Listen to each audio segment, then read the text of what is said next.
चंद्र बोस अंग्रेजी हुकूमत के खिलाफ वो आवाज थे जिसने राष्ट्रीय आंदोलन को एक नई धार दी।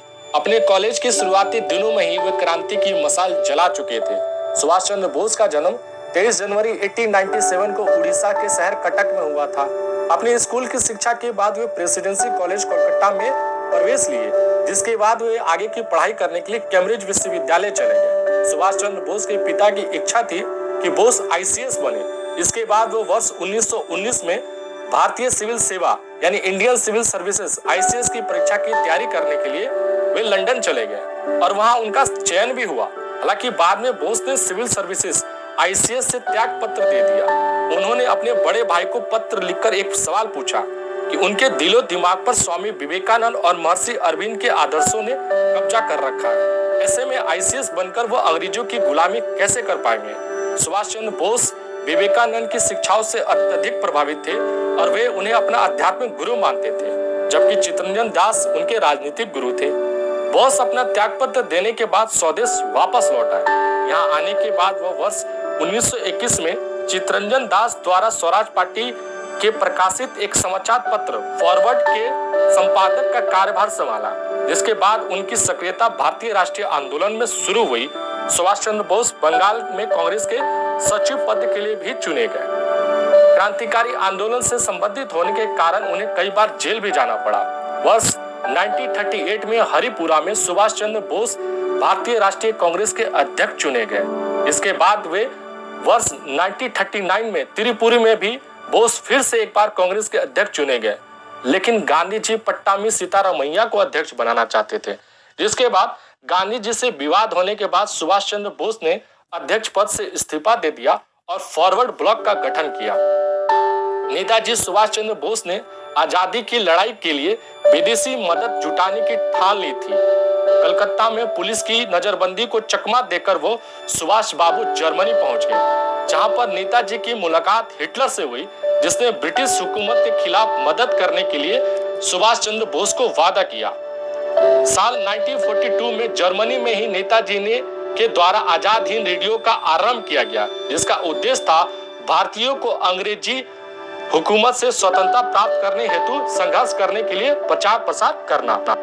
सुभाष बाबू साल 1943 में जापान फिर सिंगापुर पहुंचे। उन्हें वहां पे मोहन सिंह द्वारा स्थापित आजाद हिंद फौज के नेतृत्व करने की कहा गया, जिसका चुनाव रास बिहारी बोस ने खुद किया। 21 अक्टूबर 1943 को देश भर यानी देश से बाहर अविभाजित भारत की सरकार बनी थी। उस सरकार का नाम था आजाद हिंद सरकार। अंग्रेजी हुकूमत को नकारते हुए अखंड भारत की सरकार थी। आजाद हिंद फौज की सर्वोच्च सेनापति की हैसियत से सुभाष चंद्र बोस ने स्वतंत्र भारत की अस्थायी सरकार बनाई थी, जिसे जापान सरकार ने मान्यता दी थी। बाद में जापान सरकार ने अंडमान निकोबार द्वीप आजाद हिंद सरकार को सौंप दी, जहां पर 30 दिसंबर 1943 को सुभाष चंद्र बोस ने तिरंगा फहराया था। सितंबर 1944 में शहीदी दिवस को अवसर पर अपने भाषण में सुभाष चंद्र बोस ने आजाद हिंद फौज के सैनिकों को संबोधित करते हुए कहा था कि तुम मुझे खून दो, मैं तुम्हें आजादी दूंगा। इंडियन नेशनल आर्मी के खिलाफ ब्रिटिश हुकूमत के द्वारा कुछ मुकदमे चलाए गए, जिसकी सुनवाई लाल किले में की जा रही थी। इसी लाल किले में नेताजी से जुड़े म्यूजियम भी है। साल 1945 में दिल्ली के लाल किले में आईएनए के 3 अधिकारियों के खिलाफ एक मुकदमा चलाया गया, जिस घटनाक्रम को रेड फोर्ट ट्रायल के नाम से जाना जाता है।